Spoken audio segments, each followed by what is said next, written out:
political calculation. Hey, Dr. Navani. These Republicans Hi. are making, and it's really. Sorry for the late start. Had a technical Okay. challenge here.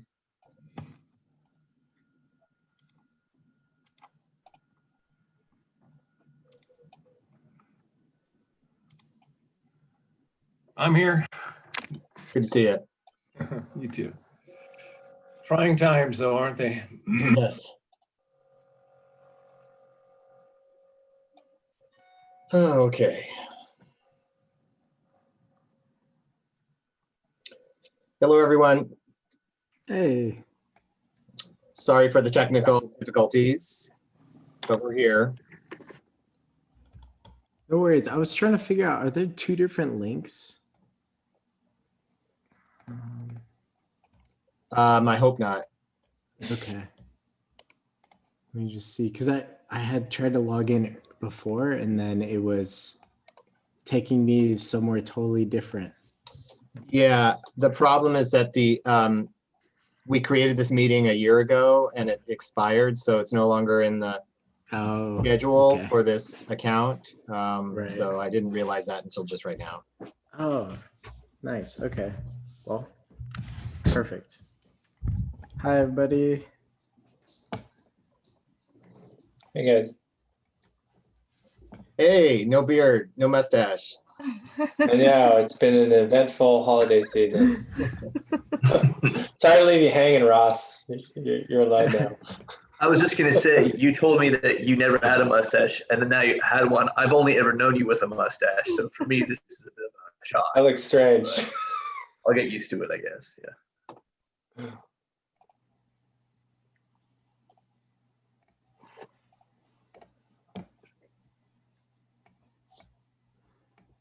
Cool.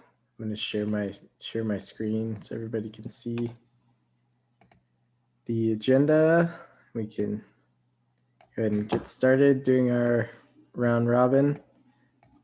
Everyone will introduce themselves. If you have any trashy updates, feel free to share them with the group. I'll take notes. And if you have any agenda additions to this agenda that I'm sharing here, let me know.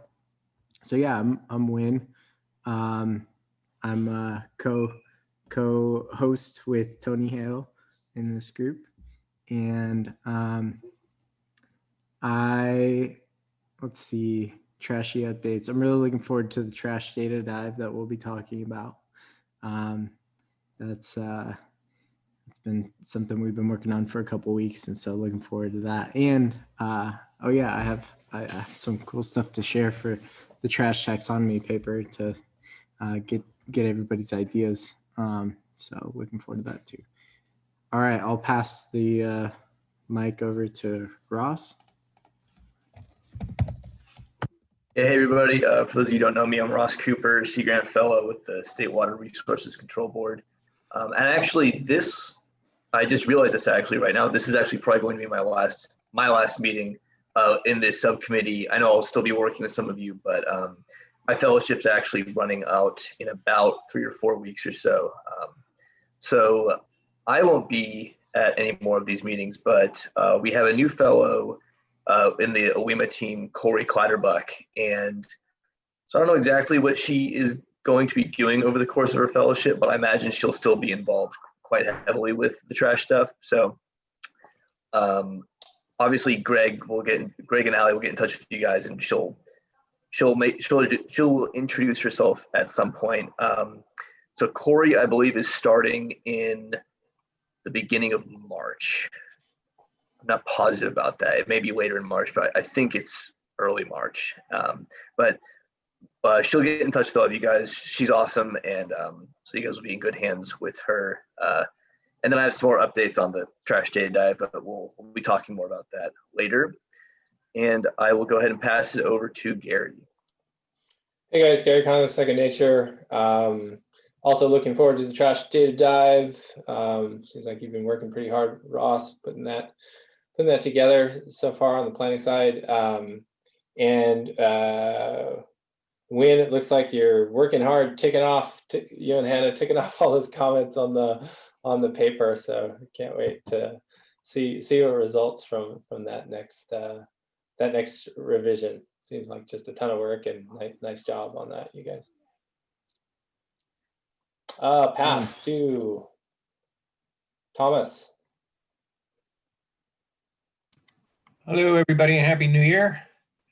This is Tom Novotny. I'm a professor emeritus of public health at San Diego State University and have this cigarette butt pollution project. And things are, we'll have an update on some of the things I've been involved in on that, but it's good to see everybody.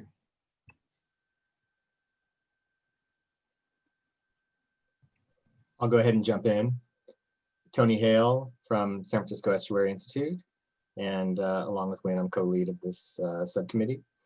I am looking forward to collaborating further on the trash data dive, and I think we'll have an opportunity to talk about some more details about what happens as we converge with citizen science and what different topics we want to share there. So I'll kind of reserve my comments for that item. And I will select Shelley.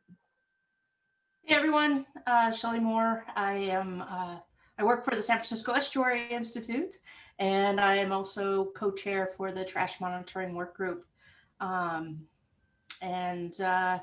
I will be talking a little bit about an event that's coming up that we're trying to leverage some of the participants so we can get them to participate as well in the datathon. So I'll tell you a little bit more about that in just a few minutes. How about Aaron? Hey there, Aaron Heyman with the Delta Conservancy. The trashy update that I have is that there's a nonprofit that we've often worked with for our cleanups, and while they are not formally organizing anything for the 2021 cleanup, they are starting to encourage everyone. They're certainly starting to think about it, and they're definitely encouraging everybody to be ready to either join their effort in the Sacramento area or go out and do their own individual cleanups, for which they're going to sort of try to offer support like gloves and bags and trash grabbers and stuff like that. So it's exciting to hear that something is going to happen in 2021. And I will pass it to Jamie. Hey everyone, I am Jamie Nguyen with CalRecycle. Please, sorry, my dog decided he wanted to play right now. I work with Sharon Anderson, who runs the illegal dumping task force. So yeah, just here to listen in and see what y'all do.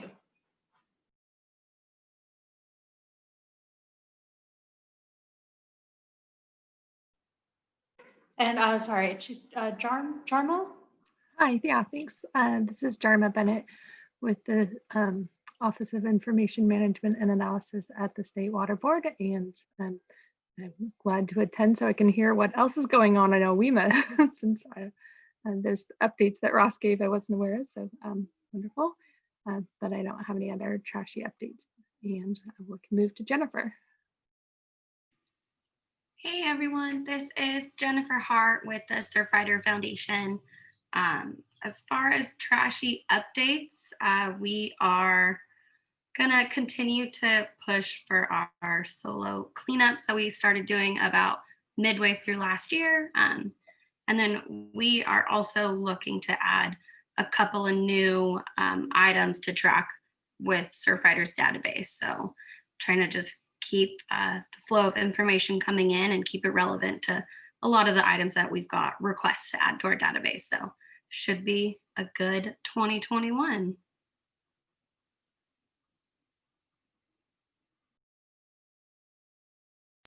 All right, thanks. I think that's everybody.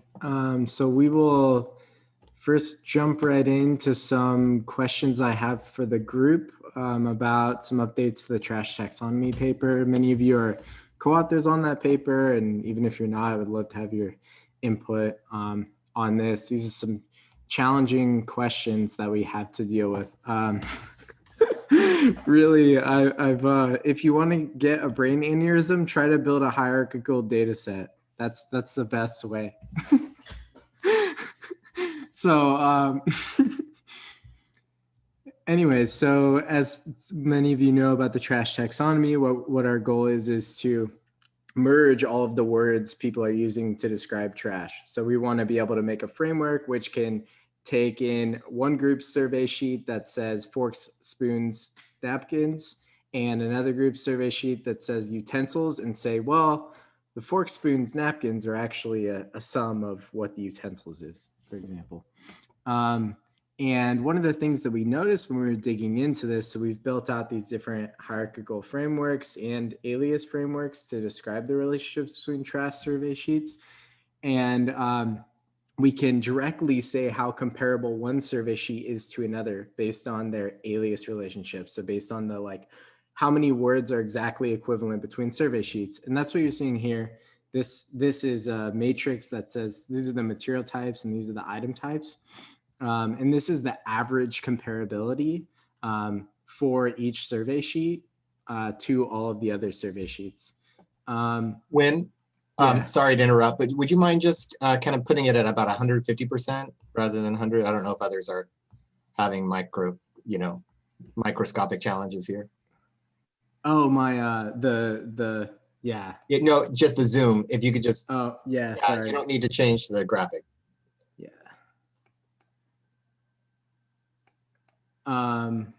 Yeah, sorry about that. It is quite hard to see. Let me see. I do that 150%. Okay. Great, thank you. All right. So on the y-axis here, we have materials comparability, and on the x-axis, we have the items comparability. So this is how comparable a survey sheet is to all of the other survey sheets for the item types that it describes, or the material types that it describes on average. And what we see, so the decimals are the percent. It's a decimal percent. So this is like 60% comparable on average, 50% comparable on average. So like best case scenario, we're getting 60% comparability. For some survey sheets are 60% comparable to all the rest on average. That is pretty good, actually. I think that's decent. That makes some opportunities for sure for comparing between these survey sheets. But the real question is, how do we make a survey sheet that's 100% comparable with all of the other survey sheets? And so I like normal, I just stay up all night thinking about these kind of things. And I realized that the way to do that is to use all of the words from all of the other survey sheets. But that poses a new challenge because there are hierarchical structures within the words. So like the utensils and forks, knives, spoons example, you can't just use utensils and forks, knives, spoons in one survey sheet because there's overlapping information between those. So what I want to propose to the group, sorry this is so long-winded, but I just need to get this out. What I want to propose to the group is this new concept, which I'll make this 200%. This new concept, which is that essentially we propose a methodology for using all of the words together, using the hierarchy that we have developed. So essentially you have the material hierarchy here, which has plastic and subcategories of foam, hard plastic, rubber, soft plastic, for example. Let's just take that. And you have this nondescript like hard plastic bottle. So you would take in the methodology, when you're trying to describe this piece of trash, you go to the hierarchy and you say, okay, what is this? You start out with the high order classification.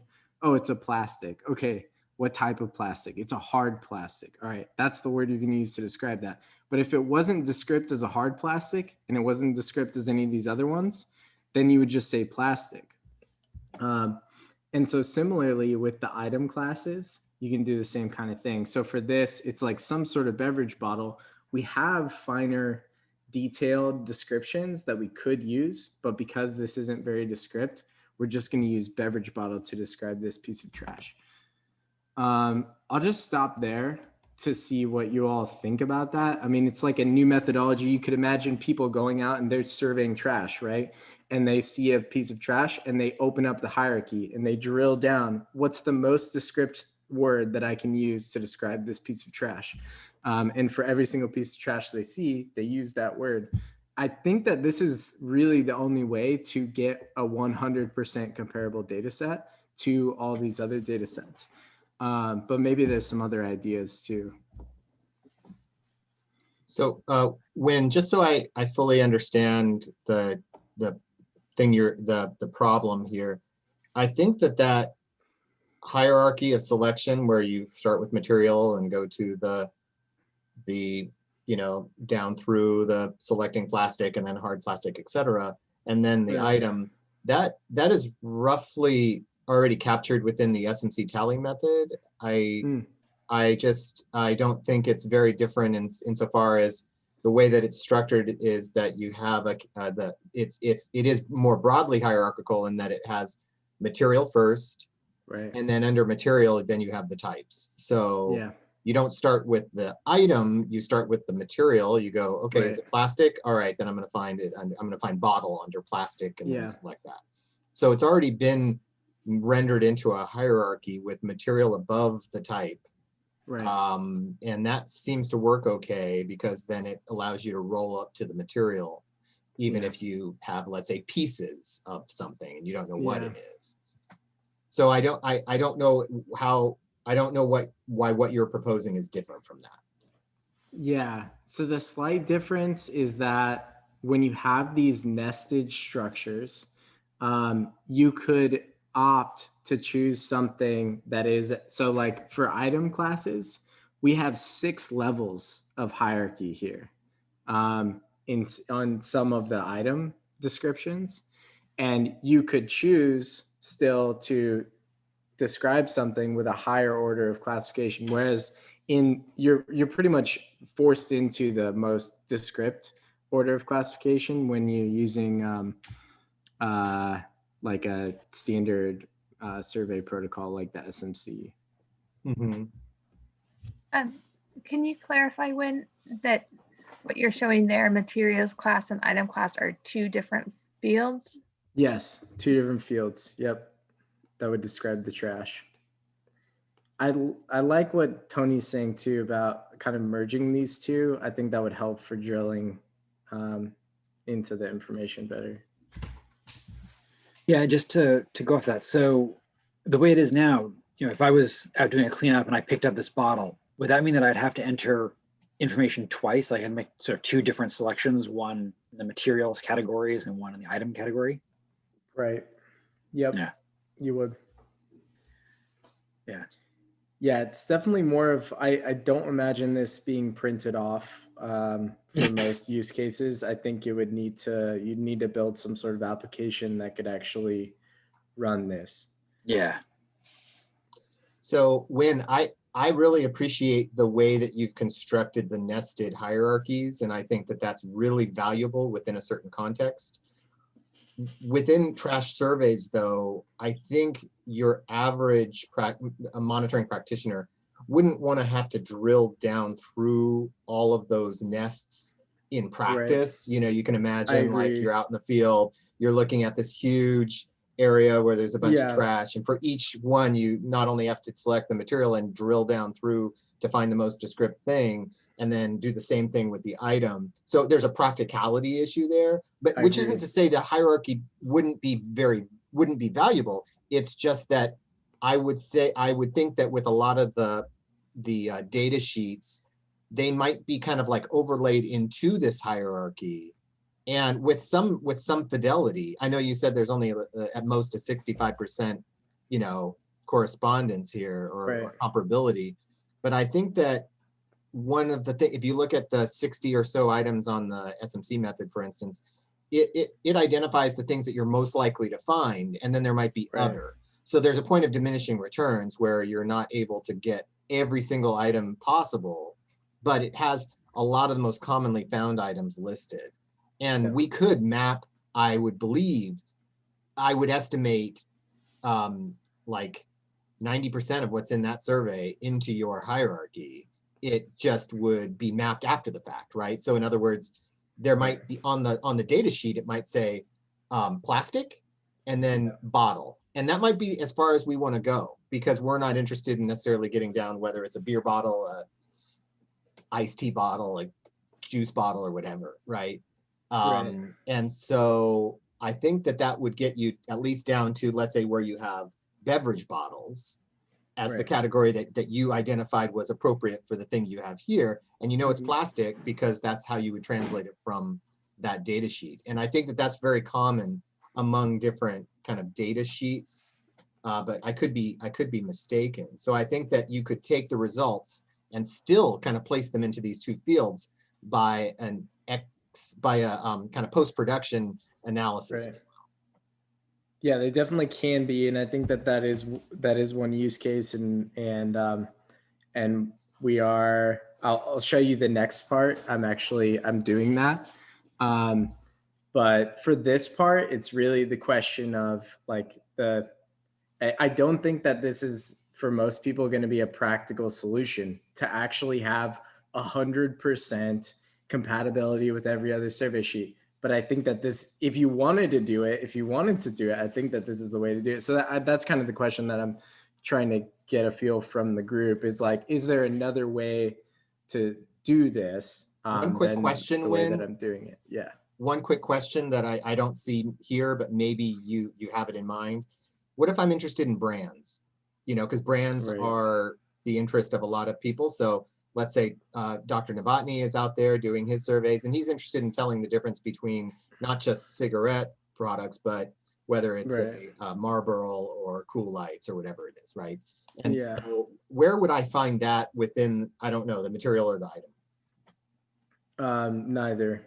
So we have a whole separate framework for brands, and I haven't yet incorporated that into our full database. So it's disconnected from what we've done with material and items, because the brands is like, I think this is going to give me an aneurysm. That will kill me for sure. That needs an army to tackle that. It's like 3,000 unique categories that each have really complicated relationships. So yeah, I didn't touch it. I couldn't touch it for this paper. I just was like, we have some preliminary stuff. Well, we don't want you to be hemorrhaging in the brain, Wynn. So we should.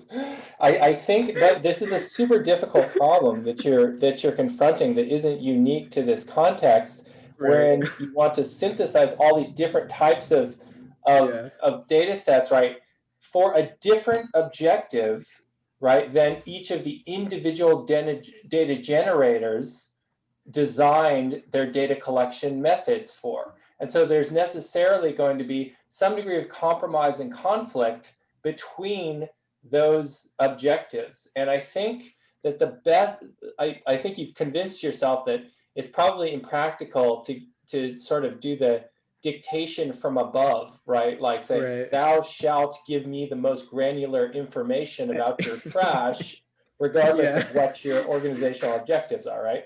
And so I like the hierarchy in that you can take whatever level of granularity information they're able to pass on. But there may be limitations for this synthesized data set. You may only be able to ask certain questions at certain levels of that hierarchy.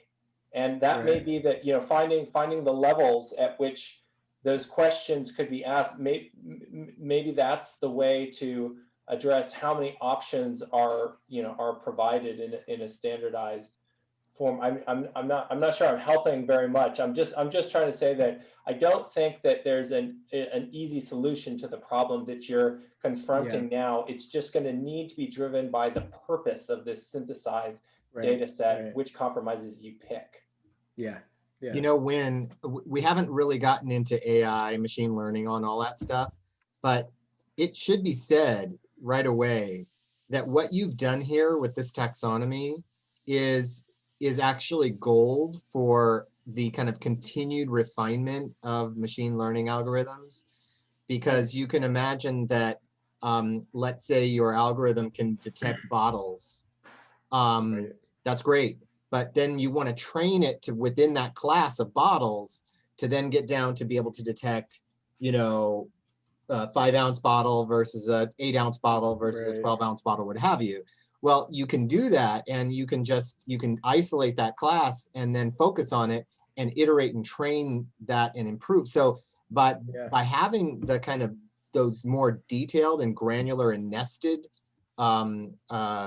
versions of taxonomy, the way you have, that is great structure to help improve and iterate the machine learning algorithms. It gives kind of an objective for refinement, depending on where you want to focus the learning, right? Because learning everything at once is really impractical, but what you can do is refine certain aspects of the detection based on the nest wherever you want to drill down. Yeah. Yeah. Thanks for saying that. Yeah, I agree. Okay. Are there any other comments on this one? I know I don't want to take too much time with trash taxonomy. I do appreciate all these comments. I'm taking notes.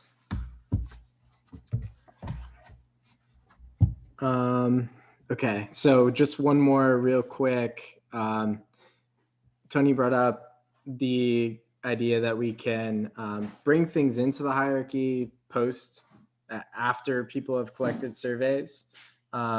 And then we can use that to understand how they might be lumped in different ways using the hierarchy. So if you find, for example, so I've created a routine for basically going through and drilling into the lumping that you could possibly do in a given survey sheet with the given categories that they've used. Like, well, what if we used utensils instead of forks, knives, spoons? How many utensils would we have?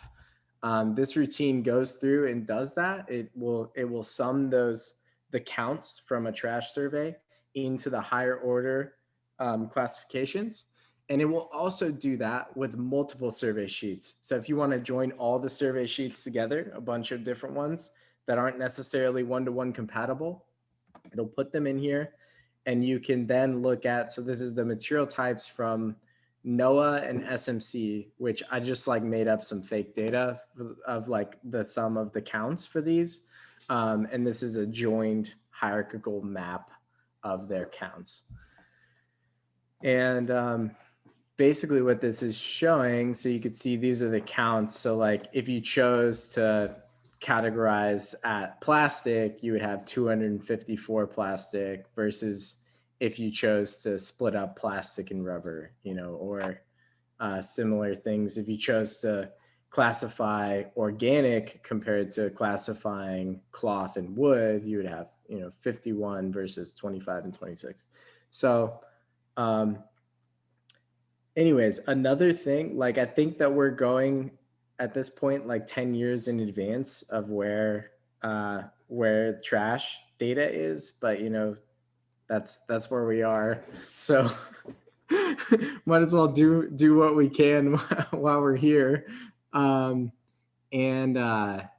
Yeah, I just want to know if this kind of structure makes sense. Is this what you were kind of thinking about, Tony, when you were talking about like merging it back into the hierarchy and using that to interpret the results? Yeah, I mean, I see, for instance, if you were to take the SMC tally sheet, right, which has a lot of great detail, you can just take each and every one of the items on the tally sheet and kind of map it into the hierarchy. So that any future tally sheets you get would automatically kind of fit into the hierarchy by virtue of that translation, right? You build a translation script that would do that. And that's not like rocket science, of course. But that kind of mapping it on using your hierarchy as scaffolding would then be able to compare that the SMC tally method to other tally methods that might hit the same parts of the hierarchy, right? Right. And that's what you were measuring by virtue of your kind of comparability. But that would be really useful to be able to overlay those different surveys onto your hierarchy to see kind of where they fit, because they may have a common antecedent, a common parent, where they can be grouped up into that parent. Even if they don't hit the same exact marks, they can be summed up to a point of common of kind of a common convergence there. Yep. Yeah, and that's exactly what this does. it felt like rocket science when I was trying to make it do this. No, I don't mean, it's really hard. I don't mean to minimize it.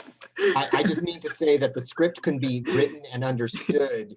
You Yeah. a script that could be adopted, advanced by yourself or others, and Yeah. used more broadly. And then it would be great to be able to enhance, not just, I mean, to leverage the script and different versions of it for different surveys and different types of surveys, but then also to keep building the taxonomy so that there are no missing Right. children, so that there's always a place for them to be stored somehow. Yeah. Yeah, I was just joking. This is exactly what I was thinking when Okay. if you can identify a level of synthesis that's most relevant for addressing these larger scale questions that a compiled data set would be at, you ensure all you have to do to standardize the collection is ensure that you don't create missing children, right? You need to just make sure that you have enough information to get into this level of category that's most relevant for addressing questions sort of at that level. That's it. That's exactly it. Yeah.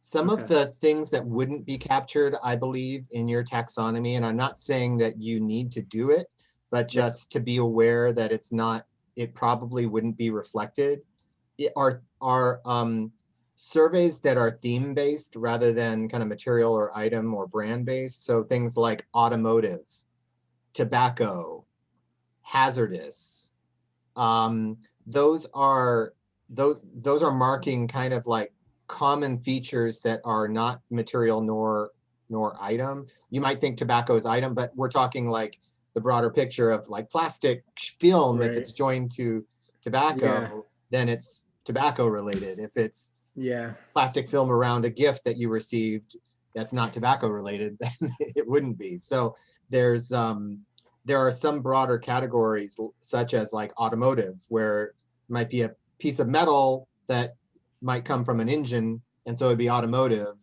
or it might be a piece of metal that comes from some other process. So those types of surveys are actually, and your paper points this out, right? That this is a kind of thing that is not accommodated by the taxonomy. But I think this is going to be a thorny issue going forward, because I think there are a number of surveys that specialize because they are serving a particular kind of public interest or public health concern or something like that. Yeah, I agree.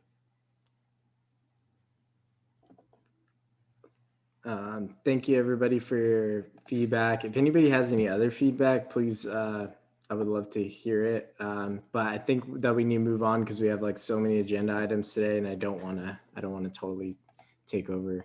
Aaron, I know I had sent you an email, but I didn't even check my email to see if it's all right to ask you to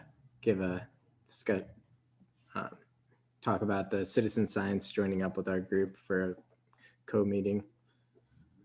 Yeah, absolutely. So last week, I think it was, the Citizen Science Subcommittee met. And one of the ideas that came out of that meeting was sort of more interest in getting a little closer view of what this subcommittee has been up to. And so kind of like the idea of maybe a concurrent or conjoined meeting between the two subcommittees. So we floated the idea past Wynn and Tony, who seemed to be supportive of the idea, like the idea. And so kind of wanted it to bring it to the broader group. And in particular, have this sort of be a meeting where we could talk about, maybe sort of drill in on a couple of big topic items. One thing that was definitely discussed is the trash playbook that's coming out. Could be a great one. And then also the Citizen Science Subcommittee is definitely interested in hearing about, the tools for collecting data that are out there. What is available and what can be used, and maybe a little bit of how to use it, or that could come next. So yeah, just want to kind of bring that idea to the group and see if there was interest in doing sort of a big 2 subcommittee meeting. And also if there was interest if those two topics seemed like good places to start, if anybody had any ideas on even more important or alternately important topics to talk about. So yeah, what do people think? Yeah, and I don't know if you mentioned it, Aaron, but the shape of this, just in a general sense, would be that we would forego, let's say, our March meeting and convene the whole data subcommittee with the citizen science subcommittee. So it'd be a merging of the two groups. I hope Dr. Novotny, oh, he just went off video. Okay, I hope you're okay, Tom, that. Yeah, no, we've got some workmen going on here that I need to deal with while we're on the call. Okay. So yeah, coming together with the citizen science and the data subcommittees would afford the opportunity not just for the data team to impart any information we have to the citizen science, but to learn more about needs and any insights and different ways that that the citizen science team has been thinking about their work. So it would be kind of a bi-directional two-way communication. Yes, yeah, thanks, Tony. Very, very good points. Yeah, so a sharing of ideas.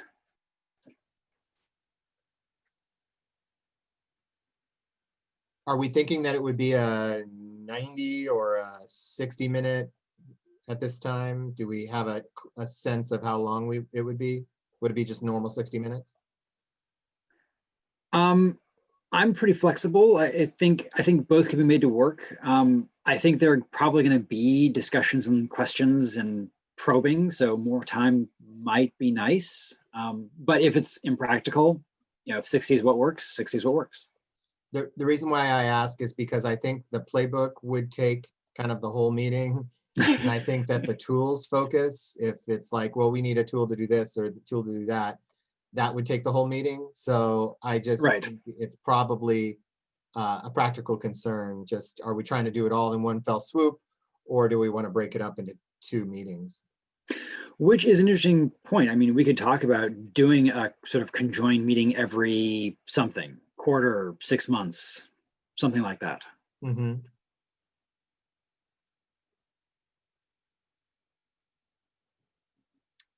How do people feel about that?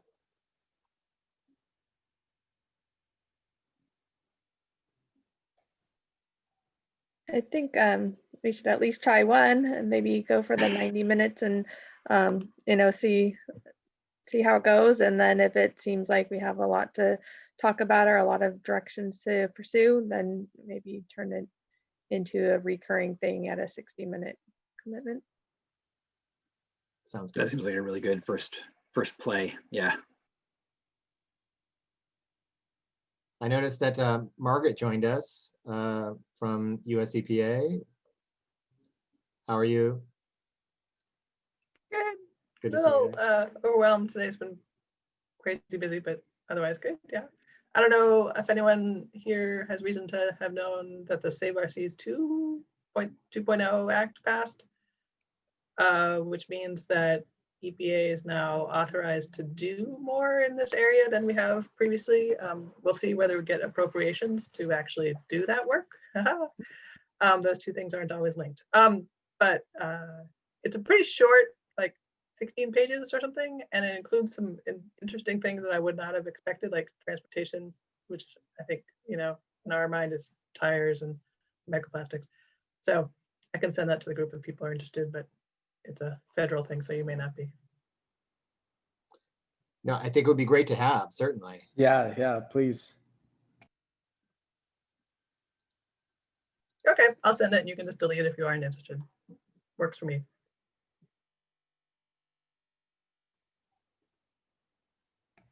Awesome. So it sounds like we will plan on doing our March meeting with the Citizen Science Committee, do a 90-minute meeting. We'll send the doodle poll out to try to pull everybody's time for that.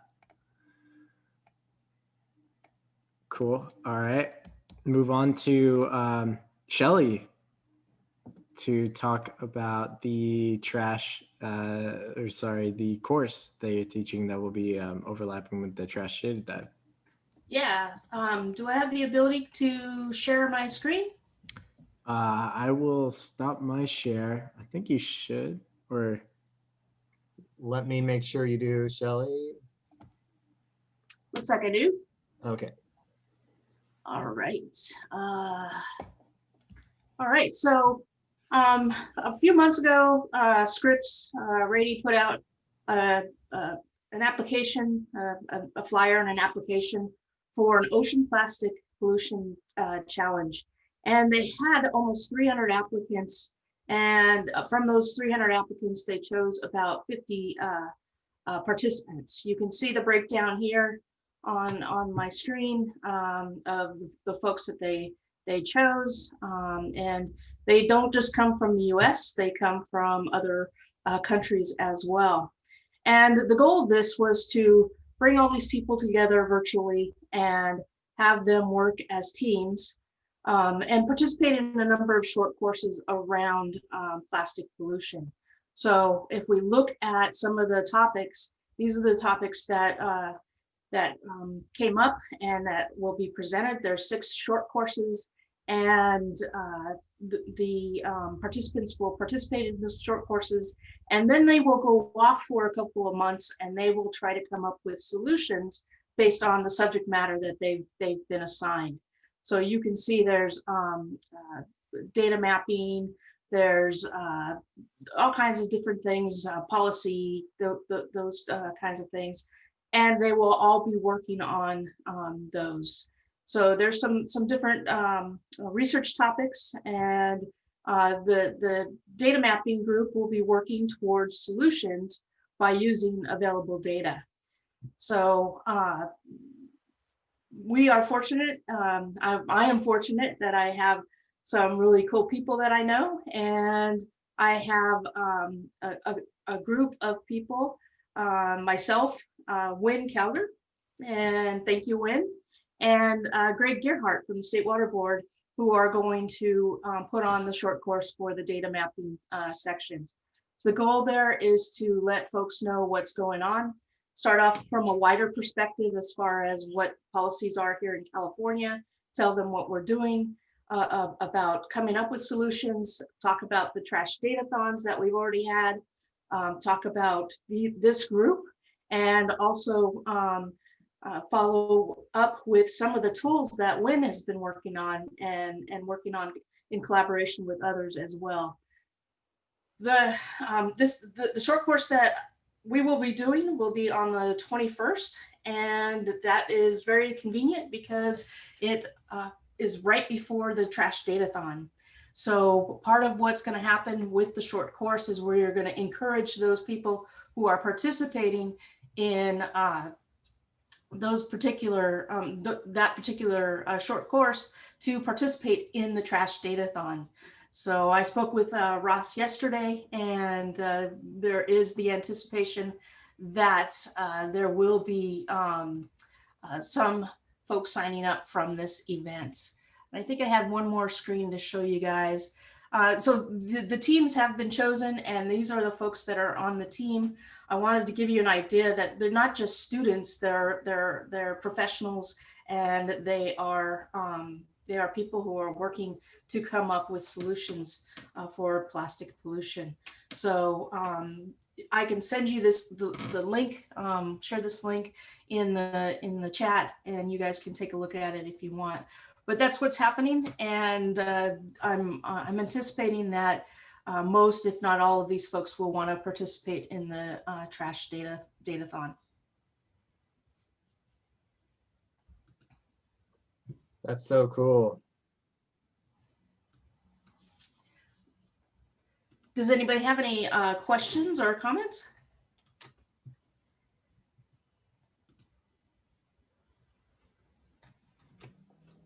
Shelley, I really like the format. It's kind of like a super hackathon in that you get time to take in so much information and then an extended period to develop solutions a little less frantic than in the one-day hackathons. That is really cool. Yeah. This is, and I think this is a great opportunity if there's anybody who has any type of burning desires for solutions in any particular topic, that we can actually kind of steer them in that direction. And so if anybody's got any ideas on things you'd like them to work on, feel free to reach out to me, and we'll let them know what those are, so there's a chance they can work on that. I mean, there's a potential that they can help this group out as well, just through their use of the data that is available, and look at some of the things that we've already been talking about. So Yeah, I'm going to be advocating for us big time during that. I'm looking forward to that opportunity. So thank you. thank you.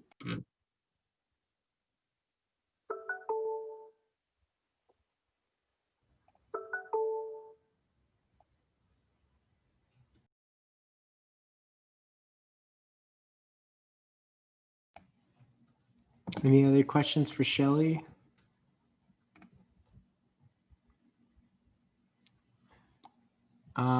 Okay. So there were two other things on the agenda today. We can also talk about the trash data dive. We brought that up a little bit. I don't know if Ross wanted to give an overview or an update on that or not. If not, we can move on. There are two other topics too we want to talk about. Did Dr. Novotny want to say something? I thought in the beginning he had said he wanted to bring something up on the agenda, but maybe I'm misremembering. He did mention that he wanted to give an update. Yeah, I want to make sure. I do think we should mention that, at least mention the trash data dive, and Okay. give Ross a quick opportunity to provide an update there. Yeah, and I can keep it super brief. Basically, the trash data dive is going to be taking place over 2 half days, actually 2 weeks from today. So I believe it's the 27th and the 28th, the Wednesday, Thursday, 2 weeks from now. We have a few more meetings coming up where we're really ironing out the final agenda and details. I think we have all of the ideas for the agenda out floating in the universe. We just have to kind of get them together a little bit, and we'll have that agenda together shortly. For those of you who are interested but have not registered, I just put that link in the chat. That link is a link to a survey and the registration for the event. And it also will contain further updates. Obviously, everyone here is pretty in the loop on that, as is. Something that I was just thinking about, Aaron, what you were just talking about with having a kind of joint meeting between the subcommittee and the citizen science. I think there's going to be certain aspects that will get touched on at the Datathon. So I don't know if you registered for that yet, but I think there will be some elements that will kind of maybe help shape how you want to move forward with that meeting as well too. And I think there'll be a lot of overlap there, because we are talking about some citizen science and data standardization in that approach too. So just food for thought, but I think that it would be beneficial to you. So yeah, and let's see. Yeah, I just want to keep it brief if Dr. Novotny wants to talk. So if you guys have any questions about the Datathon, feel free to reach out to me, but there will be more updates on that link that I posted as well.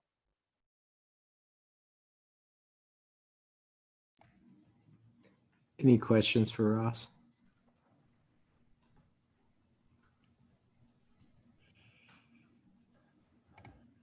All right, Tom, did you want to give us a, do you want to? Quick updates. Yeah, just from the research side, there's a bunch of stuff going on.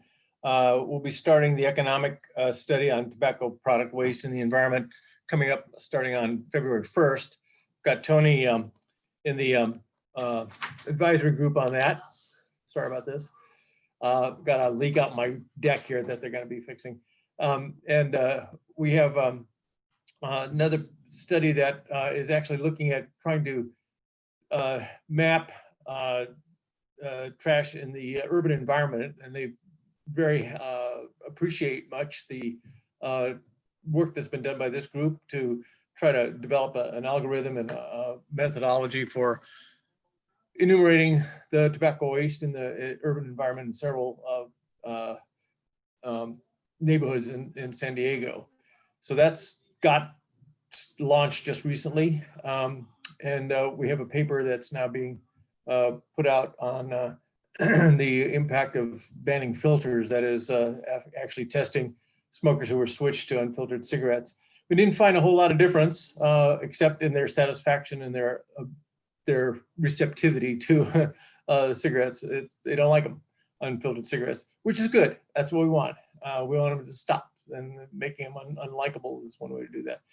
At any rate, the state health department is definitely interested in the trash issue as far as tobacco control goes. So I really, want to say it's been great to have the interest of this group in that particular arena, and more will be coming.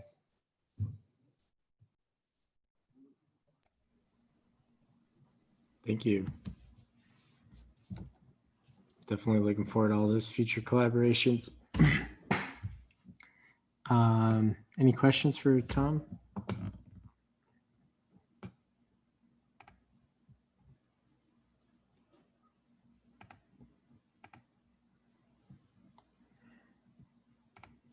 All right. Okay, so just two other things. They're not extremely, neither of them are very quick. I think the main thing I would like to get to, though, is actually the illegal dumping collaboration with Jamie. I don't know if Jamie's still on. Yes, still here. Yeah, it would be great to introduce the work that you do to this group. I know we've had some other conversations outside of this group, but I think it would be good for everyone to get to know each other. Yeah, hey everyone. Sorry, I'm gonna try to load this as I talk. So CalRecycle's been working on an illegal dumping reporting map so that it makes it easier for the public to figure out where to report to if they do see illegal dumping. And it can get complicated between city, county lines, by the river, or along the freeway and the highway. So this is just a start to what we've got, and I will include it in the chat once I find it. We're taking in comments for how we can make this better. It is not shared publicly on our website as of yet, but hopefully one day soon it will be. Okay, just sent it in the chat. And I think it's on, I forget where I put the data to when, sorry. I'm not, I was muted. I'll share my screen to show the tool. And also, yes, it's on Open Science Framework on the Trash Data Treasure Trove now. They were really nice to share that with us. So I've got that all curated on there. So you can access this raw data. So the tool, I could demo the tool. It's really great. So you can try to figure out who to contact if you have if you find an illegal dump site. So you could, like, let's say I find an illegal dump site here. I can click here and it says, all right, I'm in Los Angeles County, unincorporated area. This is the web address you can go to. This is a web link, so it'll even open in a new window. And then you have a phone number that you can call to and get all the information about who to contact. So it's a great resource for reporting illegal dumping and knowing who's responsible for acting on illegal dumping throughout the state. It's really great. Such a great resource. I wonder, is there any, when you're the kind of data master, is there any resource that records the incidence of illegal dumping? I know there are several apps that are available for recording the instances of illegal dumping. Yeah, but the results of that. What's that? Do they share the data once it's been collected? I have some data on illegal dump sites from some of these apps. Yeah.